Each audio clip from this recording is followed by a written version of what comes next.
নমস্কার বন্ধুরা, কথা দিয়েছিলাম ফুলমেলার আরও একটি পর্ব আপনাদের জন্য আমি আনব এবং সেখানে বনসাই সম্পর্কে কিছু ছবি আমি আপনাদের সঙ্গে শেয়ার করব।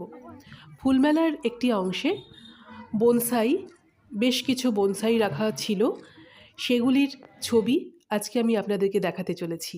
এই যে আপনারা দেখছেন একে একে নানান ধরনের গাছ, বট, অশ্বত্থ, পাকুড়, আমলকি গাছও মনে হলো দেখতে পেয়েছি আমি এর মধ্যে একটি।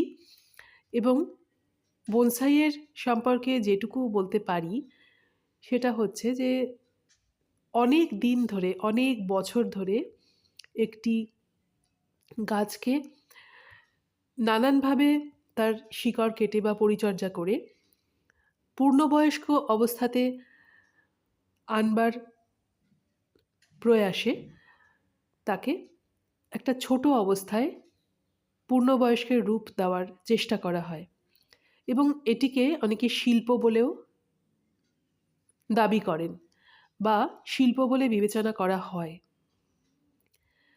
সেই বনসাইয়ের কালেকশন এখানে খুব সুন্দর, আপনারা দেখতে পাচ্ছেন একে একে সার বেঁধে গাছগুলি সাজানো রয়েছে। দেখতে সত্যি সুন্দর লাগছে। ছোট্ট একটি টবের মধ্যে একটি আস্ত গাছের অবয়ব, সবুজের টানে আপনাদের দেখাচ্ছি ফুলমেলার এই বিশেষ অংশটি। কিন্তু আমার কেন জানি না ভীষণ মনে হয় যেই গাছটিকে এভাবে বনসাই করা হয়েছে সেটিকে যদি পূর্ণ বিকশিত হতে দেওয়া হতো তাহলে সেই গাছ বনস্পতির আকার ধারণ করত, কত পাখির আশ্রয়স্থল হতো, কত পথিকের জন্যে ছায়া বিতরণ করত, কত ফুল ফল সব কিছুর সমাহারে তার একটা সম্পূর্ণ জীবন, একটা সম্পূর্ণ বাস্তুতন্ত্র গঠিত হতো। এটা আমার নিজস্ব ভাবনা।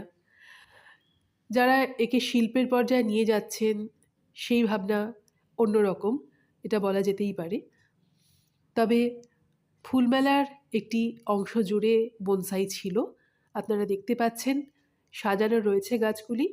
আমি আপনাদেরকে কথা দিয়েছিলাম যে বনসাই একটি আলাদা ভিডিওতে দেখাবো, সেটারই পরিবেশন করছি। এই যে গাছটিকে দেখছেন একেবারে মনে হচ্ছে একটি সম্পূর্ণ বটগাছ যেন ঝুড়ি মেলে দাঁড়িয়ে আছে। ফুলমেলা যখন, তখন কিছু ফুল তো অবশ্যই দেখাবো। আগের ভিডিওতে আপনাদেরকে দেখিয়েছি, আর এখনও কিছু কিছু ছবি আমার কাছে ছিল, আপনাদেরকে শেয়ার করছি সেগুলি। কত ফুল, কত পাতার মধ্যে ফুলের ছবি, সব মিলিয়ে একটি রংচঙে রঙিন উপস্থিতি, সুন্দর করে সাজানো। নানান পাতাবাহার গাছও রয়েছে, নানান ফুল রয়েছে। এবং এই দেখুন, এই প্রচারটি ভীষণ ভালো লাগে আমার, একটি গাছ একটি প্রাণ বা হাজার প্রাণ। আরও এই যে টবের আয়োজন, সেরামিক্সের টব, টেরাকোটার টব, সুন্দর সুন্দর টবের সংগ্রহ এখানে আছে। মানুষকে গাছ লাগানোর বিষয়ে উৎসাহী করতে হয়তো এই আয়োজন করা হয়। গাছ লাগানো বা প্ল্যান্টেশন এখন ভীষণ প্রয়োজন আমাদের বেঁচে থাকার জন্যে। এবং প্রকৃতির কাছে চ্যানেল সবসময়তেই একটু সবুজের খোঁজে, একটু সবুজের কাছাকাছি থাকতে চায়, বা প্রকৃতির যা যা সম্পদ রয়েছে যে কোনো প্রাণকণিকার কাছাকাছি থাকতে চাই আমরা। আপনারা আমাদের সঙ্গে থাকুন, নিশ্চয়ই ভালো লাগবে। সকলকে কুশল জানিয়ে আজকের ভিডিও শেষ করব। আর বেশিক্ষণ সময় হাতে নেই, তবে খুব শিগগিরই আনতে চলেছি খাদি মেলার ভিডিও। এরপরে তো সঙ্গে সঙ্গে আরও নানান মেলার ভিডিও নিয়ে আমরা সঙ্গে থাকব। আপনারাও সঙ্গে থাকবেন কিন্তু। সকলে আশা করি খুব ভালো আছেন, ভালো থাকবেন সকলে। এখন আপনারা দেখছেন কিছু পাতাবাহার গাছ, এবং এটি সম্ভবত কোনো রাবার গাছ, যে গাছের রস থেকে রাবার সংগ্রহ করা হয়, তাই তো আমার মনে হলো দেখে। এবং এগুলি নানান ধরনের পাতাবাহারের গাছ। রং বেরঙের ফুল, তারই আয়োজন। ফুলমেলা অনুষ্ঠিত হয়ে গিয়েছে বোলপুরে গত 16ই জানুয়ারি থেকে 19শে জানুয়ারি 2025 এই সময়সীমার মধ্যে। সময়টি বড়ই কম সেই তুলনায়। হয়তো যারা জানেন তারা গিয়ে পৌঁছতে পেরেছেন, অনেকেই হয়তো জানেন না। তারা রাস্তার একটু নজর রাখলে নানান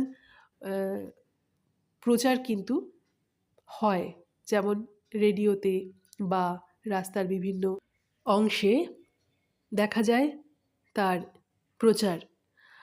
এবং আমার ভীষণ মনে হয় যে এই ধরনের আয়োজনে যত বেশি সামিল হওয়া যায় তত বেশি কিন্তু আমাদেরই ভালো।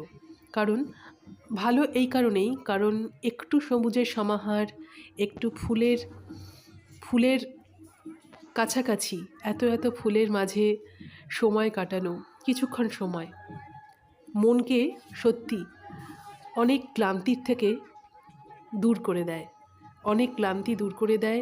একটা ফ্রেশ অনুভূতি হয় এখান থেকে ঘুরে যাওয়ার পর। প্রকৃতির কাছে চ্যানেলের সঙ্গে থাকুন, সকলে ভালো থাকুন।